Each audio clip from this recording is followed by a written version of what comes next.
Marvel stuff.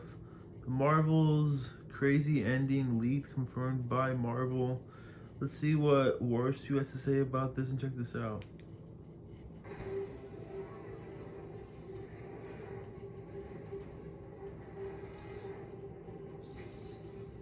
So now we're back in Marvel season. What I mean, well, we've got Loki season 2 running through most of October. Then we've got Captain Marvel 2, and in some countries, movies are marketed very different. In some countries, in fact, Captain Marvel 2 is actually being called Captain Marvel 2 because although it's called The Marvels and it's about 3 characters, predominantly it's actually about Captain Marvel, Carol Danvers, Brie Larson. I don't know why they went with The Marvels. I still think the movie would have done much better if they actually just called it Captain Marvel 2. So, yo, what is freaking good YouTube? Voice to here with a video on The Marvels. It comes out in November, and Marvel have done what Marvel do best. And there is a trailer currently in the theatres, although technically it's really a cinema. I don't care what y'all Americans say, it's called the cinema, not the theatres. Yo, if you go to the theatre, that means you're going to watch a play. Don't mean you're going to freaking watch a movie. Anyway, that's a side note. So there's a trailer in the cinema that confirms a lot of the plot points for the movie that some people were saying, it's not true, but because these scenes are in the movie, it means the full plot is true. And it's not a bad thing. I think this movie really could do numbers. I'm not expecting it to do $1 billion like the first movie, but I think it could be a strong Marvel movie. If you take away Ant-Man 3, Wakanda Forever, Thor, Love and Thunder, they both did over $750 million, so most Marvel's movies generally do well. Also, if you could check us out on Instagram at WarStew to see the beautiful face behind that beautiful voice talking into the short SM7B. And also, if you could check us out on Twitter or X.com, although for some reason it's got the X logo on the app and on the website, but most of it still comes down to, say, twitter.com. So, let's break it down. So, in the trailer, in the theatres or cinema, whatever y'all Americans call it, we see the scenes of Princess Cara Danvers as Anya Lanya. She is technically the princess. We see the multiple Firkins. We see the incursion just about to happen. Hell, let's go over the plot leak because it's pretty much confirmed by the trailer. We see the fact that when they use their powers, they switch positions, which the plot leak generally actually says. I'm not sure which plot leak I'm going to go over because they're all pretty similar. I think we're going to just go over the short one, or else this will turn into like a 25-minute video.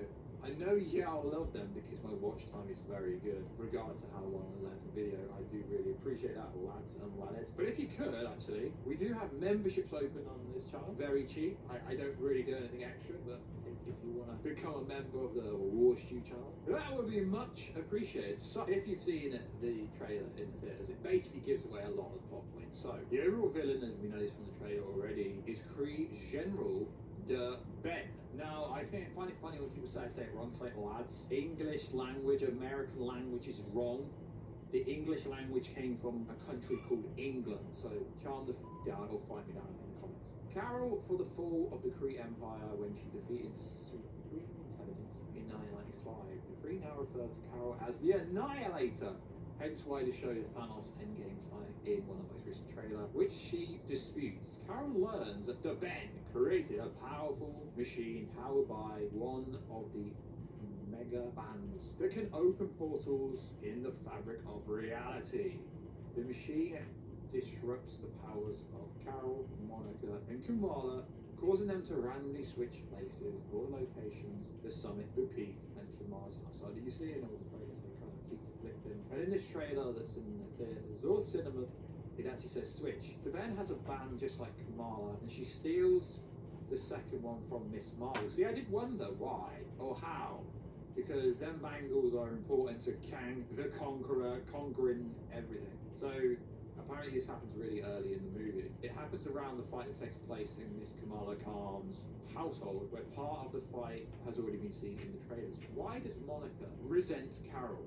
Monica resents Carol for abandoning her and her mother, Maria Rambeau, but learns that Carol and Maria reunited after the blip, and Carol was with Maria when she died. I kind of find some of this stuff obvious. I don't think... I know Marvel's aimed at children, but I don't think everything needs to be sugarcoated and needs to be explained. So there's also a scene in the trailer where we see like 100,000 Furklins, you know, the animal that took Nick Fury's eye out. I still can't believe that's what they went with. So these Furklins possess powers where they can hold pocket dimensions inside them and can hide virtually anything. And this will be a concept that's reintroduced in the Marvel. So the Marvels are introduced to kittens, saving everyone aboard the spaceship. Fury commands the Ben will attack Earth, one of Carol's home, which was damaged during the peak. Ironically, that would be the last one. So the Ben attacks and massively damages from the peak. Fury orders an evacuation, but learns there's not enough space on the pod for the entire crew. So to do this, Fury allows the Furkins to eat the crew, safely storing them in the pocket dimension inside their stomach,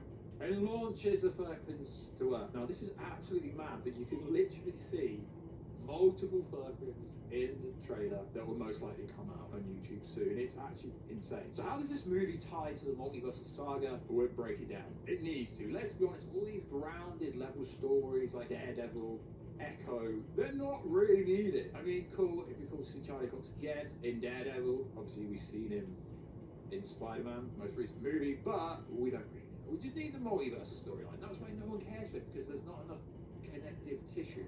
So while Captain Marvel predominantly serves as a sequel, it's a superhero crossover story to introduce these characters, because I presume Photon, who's Monica Rambeau, Kermit Bagels, and Miss Marvel, her bangle, is going to be very important going forward for the larger story of the multiverse. Towards the end of the movie, we learn how the project ties to the bigger picture.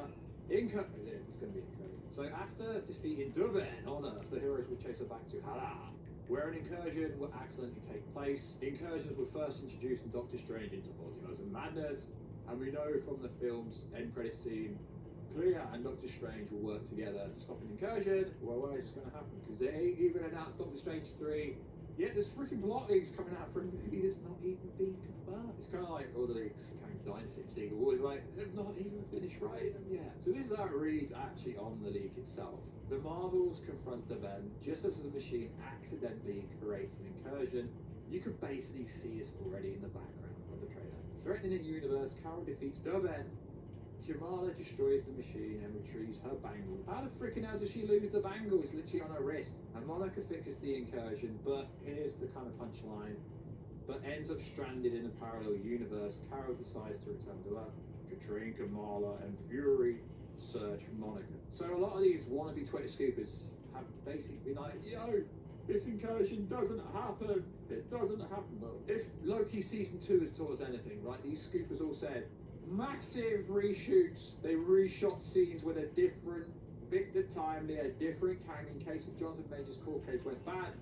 And it turns out there was literally no reshoots at all. So I believe all this. We have done a video previously where we went over it massive. So there is 2 post-credit scenes which sound insane, although there's another one there which I think has got to happen. There's got to be a Kang-orientated post-credit scene. So the mid-credit scene, Monica awakens in the hospital and learns she's in a universe where Maria is alive and is Captain Marvel. I mean, that's cool. This one here, I can dispute these because post-credit scenes aren't predominantly shown. Post-credit scene, Kamala steals Fury's tablet with the data on Earth, emerging superheroes, and approaches Kate Bishop with the idea of reforming the Avengers. Telling Kate, did you know Ant-Man has a daughter?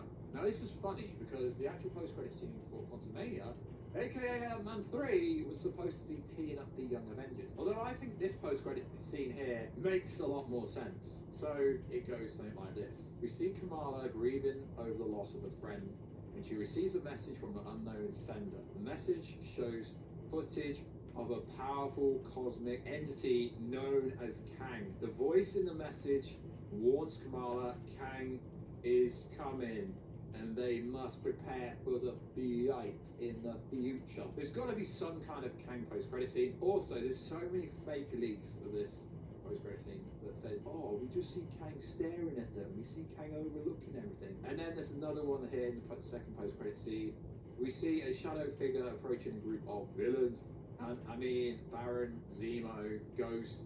The figure offers them a deal, promising to give them powers and resources to take out Avengers, which essentially is teasing up Thunderbolts. We don't know what they're going to do with post-credit scenes, let's be honest, but it's a multiverse storyline, so one of them has to tease up Kang because it wouldn't make sense if it didn't. So we know based on it's not really poor, it's just feedback from test screenings, but Marvel do in-house test screenings with Disney and Marvel employees, and they've chopped a lot of the singing and the fluff that people didn't like. So obviously there's this planet called Alania, we see it in the trailer, where they communicate via singing.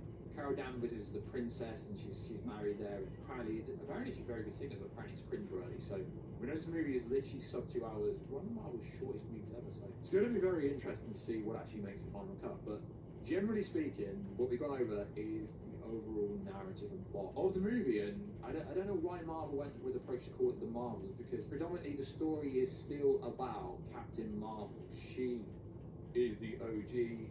I guess because for some reason Brie Larson gets a lot of bad press in real life from some woke YouTube channels, shall I say that? You know, them kind of YouTube channels. They're, you know, a bit woke and a bit against everything, but if you're not the target audience for Marvel movies, then why watch it? I mean, I think just being a reviewer, but if you don't like Marvel movies, why watch Marvel movies? Literally makes no sense to me. So like always, guys, check us out on Instagram at Watch to see the movie plays all the fun view voice. Check us out on Twitter. Bless you, G, and I'll catch you in the end of the video. Listen, guys, catch you later. Subscribe, like this video. Have a great day, and see you guys. Bye.